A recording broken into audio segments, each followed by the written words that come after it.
Hi, thanks for joining us, Regional Chief Picard. In the letter addressed to the leaders of the Quebec political parties, what exactly are you asking of the next premier? Well, I think there definitely needs to be a reset in terms of the political relationship between First Nations and the next provincial government. And I guess the irony into all of this is the fact that every single election for the past 20 years, we needed to make that point to political parties, but yet in 2018 we have to send this reminder once again that our issues cannot be avoided. So all parties need to address them, especially the one, I guess, hoping to form the next government. So this is what we're saying, but we are also seeking a number of commitments on key issues. UN DRIP is one big piece, obviously.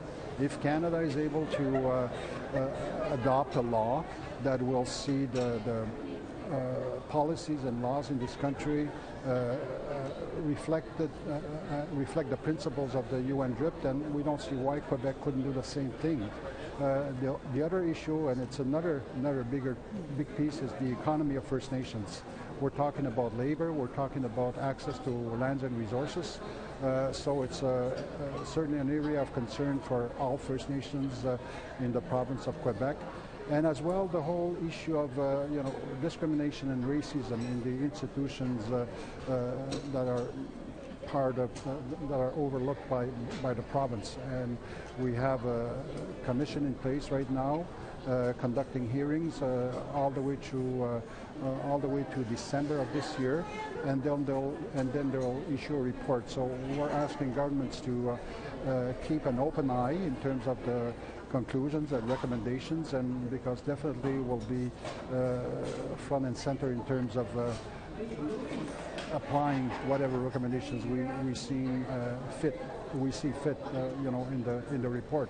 So these are a number of key issues that we feel are certainly should be on the radar of any party wanting to form the next government, and not forgetting the fact that public safety is very high on the radar of our leadership. So that's another area where we'll be wanting the next government to sit down quickly, or demanding that the next government and the cabinet sit down with our leadership within 100 days of the next of the vote on October 1st.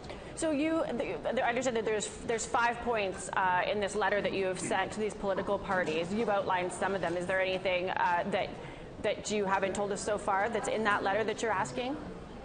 No, the economy, safety of our peoples, the UN DRIP, access to lands and resources, the whole issue of, making sure that Quebec institutions, so that would mean all departments, be more sensitive to the whole, specifics of our nations, their culture, their way of life. I think all of that needs to be reflected in the way the province deals with our peoples. You had said that you've brought these points up in previous elections. How hopeful are you that this time anybody will listen? Well, we have 2 weeks. There are 2 weeks remaining in the current election before the vote, and we've been faced with adversity before, and we don't back down that easy. So we will continue to put pressure on the government, on the parties, I would say, in the next 2 weeks, to make sure that those issues come to the forefront. And we have the first debate scheduled tomorrow night, and we're trying to put pressure on Radio-Canada as well to address at least one of those questions be of concern to First Nations. So we will take whatever means are necessary to be heard, definitely. Well, we will stay tuned and see how successful you are this time around. Thank you so much, Regional Chief Picard, for joining me. Thank you very much. Have a good day.